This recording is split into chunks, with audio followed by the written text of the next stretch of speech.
good morning, sabi mo. Ito yung aking sutil-sutil, bagong pagaling pa lang sa hika. Pero ngayon, tingnan nyo, ang daming kalat na naman. Ang kanyang mga laruan. O, bakit kinuha mo naman itong mga toothbrush?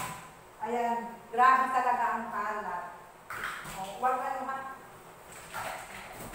Pero pinapabayaan ko muna kasi kung ano, maglaro ng laro, baka hikain ulit. Oh. Ayan, hello, sabi mo, hello mga guys. Oh, pero wag mo ano. Oh. Dito lang ikaw, dali. Oh. Nasa 10:39, magsasaing na ang lula. Magsasaing na. Ngayon lang naman ako nakapag-video kasi palaging busy. Kaya ayan o. Nandito ngayon ako sa aking anak, sa Kamsor. Tapos, pero taga Masbati ako. Si Mr. Owi muna doon. Siya muna doon ang mag-asikaso sa bahay kasi almost 1 month na kami dito sa Kamsor. Ayan. Wala kasing katulong ngayon ng aking mga anak. Busy sila sa kanilang trabaho.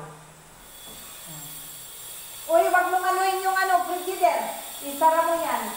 Sus, itong aking apo, kung hindi mo bantayan lahat ay kulang na lang pang sirain yung mga nandito. Oh. O, saan ka pupunta? O, dito, halika. Ay, tingnan mo, lumabas. Dito lang ito. Uy, wag mong anuin yung frigider. Isara mo. Ang laki na ng bayaran. Isara yung refrigerator ninyo. Ay, naku guys. Tingnan mo naman yung aking... Oh. Ayan. O, saan ka naman pupunta? Ito yung aking sinasaing, hindi pa tapos. Yan o. Palaki-lakihan ko. Saan ka pupunta? Dito ikaw. Dali. Oo. O, dito kami sa labas. O, dito. Huwag dyan kasi mainit. Mainit. Dali. Dito ikaw mainit. Halika. Nako. Itong aking alaga. Ayan. Maglilinis pa ng bahay. Ililigpit ko na lang muna yung mga grabe sa kalat. Ayan o. Why? Wag ka dyan dito lang ikaw. Kayo nagliligpit si Lulay. Sinasabi ko na lang ito dahil pag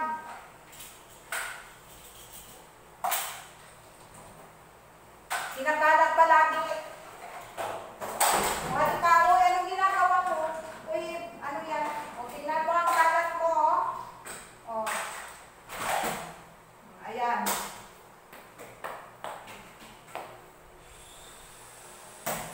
Ayan, paano lang yan? Ang hirap. Pag ganit, may mga apo na tayo, yun. Magsimula sa mga anak, nandito naman tayo sa apo. Siguro, kayong mga nanay na mga may apo, yun din. Nakakaalaga din kayo, di ba?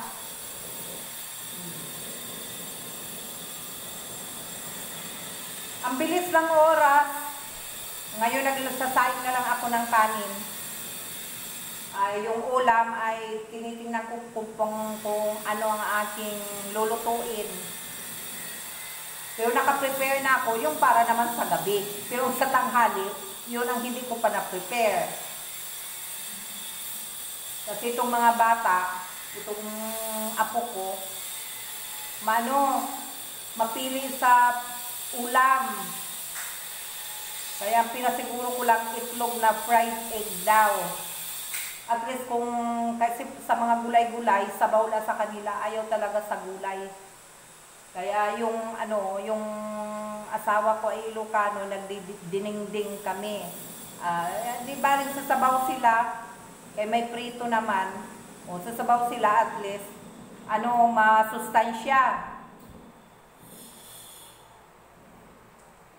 Salamat din, salamat, good morning, salamat sa panunood. Madalang lang ako nakaka-video dahil palaging busy. Salamat sa ng marami. Please subscribe my channel, my YouTube vlog. Salamat sa panunood. Bye-bye. God bless.